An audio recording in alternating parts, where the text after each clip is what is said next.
zarobljena Crna Goro, Srbijo i vi kolege iz kazneno-popravnih ustanova. Hvala svima koji su prepoznali istinu. Nastavite u što većem broju. Što nas je više, to je jasnije. Medeni nema straha, ne povlači se i tačno zna sa kim ima posla. Sa strukturama koje su duboko u sopstvenom blatu.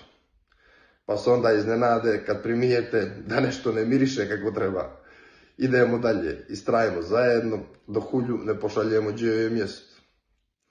Pošteni građani i vi čaci, prani tim Medenog je došao do saznanja koja nijesu na nivou čarsijskih priča, već istine koja će se vidjeti u narednom periodu, a koja se odnosi na poznato ubistvo na Senjaku. SNS kartel, na čelu sa Kurčićem Aleksandrom, na sve načine pakuje dokaze kako bi Veselina Milića učinili veselim i izveli ga iz pritvora.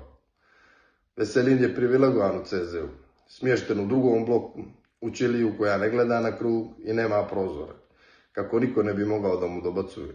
A zatvorenicima je strogo zabranjeno bilo kako prozivanje. Čak je zaprijećeno automatskim premještajem u druge kazneno-popravne ustanove. Što se tiče dokaza, glavni džoker su kamere, koje su upakovali na način što su u komandno-operativnom centru izmijenili vrijeme. Tačnije, trenutak ubistva je fingiran sa dolaskom Veselina Milića u garažu zgrade u kojoj živi, kako bi ispalo da se u trenutku izvršenja ubistva nalazi u svom stanu. To je razlog što mu je režimski tužilac skinuo djelo, a po sili zakona Veselin Milić treba da izađe za mjesec dana na slobodu.